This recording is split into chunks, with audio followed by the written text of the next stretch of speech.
1400 বছর আগের বেলাল কেমন ছিল, কিন্তু বেলাল যেখানে ওইখানে কেউ নাই। কেমন আকর্ষণের পাত্র, জমিনে চললে জান্নাতে পদধ্বনি মতো জান্নাত।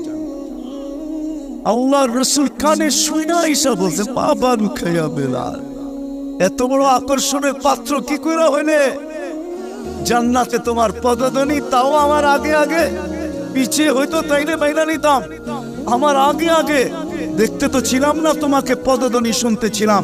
জিবরিল আলাইহিস সালামকে জিজ্ঞাসা করলাম আমার আগে কে? তো হাসি দিয়া বলল, আবদুকা বেলাল, আপনার গোলাম বেলাল।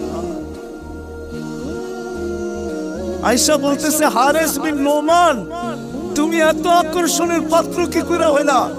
বলছে, কি ইয়া রাসূলুল্লাহ, জান্নাতে ঘুরতেছিলাম, তুমি তাহাজ্জুদে কোরআন পড়তেছিলা, আমার রাত্রেই সফর ছিল, আমি রাত্রেই পৌঁছে গেছি এখানে, আর রাত্রই ছিল, সময়কে আল্লাহ থামায়া দিয়েছিলেন, রাত্র ছিল, জান্নাত ভ্রমণ করতেছিলাম, লাউড স্পিকারে তোমার কোরআন শুনতেছিলাম। জিজ্ঞাসা করলাম, হারেস এখানে আসলো কি কইরা? তো জিবরিল আলাইহিস সালাম হাইসা বললেন, ডেলি রাত্রে পড়ে আর আমরা শুনি। জিজ্ঞাসা করলাম, এই মর্তবা পাইলো কি করে হারেস? সে কয়, মার পায়ের তুলার বদৌলতে, মার খেদমত করা। আজকালকার সমাজের যুবকরা তো সন্তান মা বাবার খেদমতই করতে চায় না। বললে আবার কুমিল্লার মানুষ রাগ হয়ে যায় কিনা জানি না। হ্যাঁ, কুমিল্লা আসতে এই জন্য মনে ওঠে, হয় ওই দিনের কথা মনে ওঠে যেদিন পুলিশ লাইনের সামনে সন্তান বাপকে গুলি করে মারছে। বুঝা গেছেন? কুমিল্লা দিয়ে গেলেই আমার মনের ভিতরে ওঠে যে হয় কোন সমাজে জন্ম নিলাম, কোন দুনিয়াতে আসলাম। আপনাদের এই কুমিল্লা ঘটছে, নেটে সার্চ দেন, দেখেন, দেখা আছে,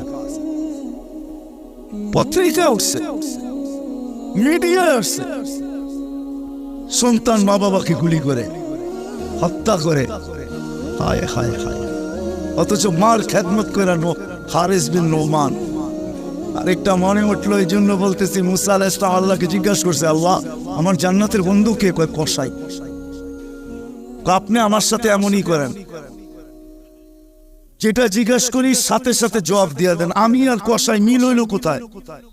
আল্লাহ বলে, সিদ্ধান্ত এটাই, ওয়াকাউলুনা আল ফাসাল, আমাদের সিদ্ধান্তই সিদ্ধান্ত। আচ্ছা ঠিকানা দেন, যায় দেখি কি আমল করে। তো যায় দেখে, হ্যাঁ কসাই। সারাদিন গোস্ত বিক্রি করে যখন বাড়ি যাওয়ার পালা আসছে, তো গোস্তের একটা টুকরাকে নিয়া কিমা বানায়া পুটলার ভিতরে নিয়ে দোকান বন্ধ করতেছে। মুসা আলাইহিস সালাম বলতেছে, তোমার বাড়ি মেহমান হওয়া যাবে? অবশ্যই যাবে, কিন্তু শর্ত আছে, আমি ডাইরেক্ট বাড়ি যাব না, আমার সাথে চলো। তো বলছে, ঠিক আছে চললাম। যা ঢুকছে এক ঝুপড়ির ভিতরে, খুব পরিপাটি সুন্দর, কিচেনে যে ঢুইকা রুটি বানাইছে, তরকারি পাক করছে, রুটিকে চুবাইছে তরকারির ভিতরে, তারপরে এক খুনখুনে বৃদ্ধাকে বুকে টেক লাগায় বসাইছে, পিঠ লাগায় বসাইছে, পিঠ বুকের সাথে লাগায় বসায় নেওয়ালা বানায় বানায় খাওয়াইতেছিল। মুসা আলাইহিস সালাম দেখতেছেন, কেননা ওনার অভিজ্ঞতা ছিল খিজির আলাইহিস সালামের সাথে বেশি প্রশ্ন করা, 3 প্রশ্নই ওয়াকাউট। আল্লাহর রাসূল বলছে, লাউ সাবারা মুসা লা আলিমনা কাসীরাম মিনাল খায়র, মুসা আলাইহিস সালাম যদি আরেকটু ধৈর্য ধরতেন তাহলে আমরা আরো তথ্য জানতে পারতাম। তো উনি বুঝে গেছেন চুপ থাকাই ভালো, কিচ্ছু জিজ্ঞাসা করেন নাই। যখন খাওয়া দাওয়া শেষ, পরিপাটি শেষ, শোয়া দিয়া এখন বলতেছে, পাশেই আমার বাড়ি, চলো আমার বাড়িতে মেহমান থাকবে। এখন আর চুপ থাকতে পারেন না। তো বলতেছে, শোনো এই বৃদ্ধা কে? আমার মা। সকালে যখন যাই তো পরিপাটি করা যাই, খেদমত করা যাই, বিকালে যখন আসি তো আগে মার খেদমত করি, তারপরে নিজের ঘরে যাই। বুঝলাম, কিন্তু তুমি খেদমত করার পরে মা জানি হাত উঠে কি বললো?